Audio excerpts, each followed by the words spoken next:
Deponija nema ni jedan validan papir, znači nema ni jedan dokument na osnovu čega može raditi i to ne od juče, nego od februara mjeseca. Samo da vam objasnim, znači na sastanku zajedno s gradskim vlastima, federalnim ministarstvom, inspekcijskim službama Federacije Bosne i Hercegovine je ukazano od strane federalnog ministarstva da deponija DOO nije prijavila ovu deponiju na koju se deponije trenutno, odnosno do sad što se deponovala smeće, nije prijavila federalno ministarstvo proširenje i nije tražila nikakvu dozvolu da ona može to raditi. Znači ovdje nedostaje vodna saglasnost, studija utjecaja na okoliš i naravno okolišna dozvola.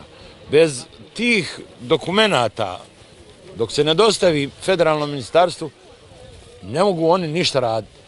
A poslije tih dozvola prethodi javna rasprava sa građanima grada Mostara vezano za ovu deponiju i na toj javnoj raspravi treba se odlučiti može li to biti ovdje ili ne može biti ovdje. Tek onda federalno ministarstvo može izdati okolišnu dozvolu, onda se mogu raditi projekti i sve ostalo što treba da se radi.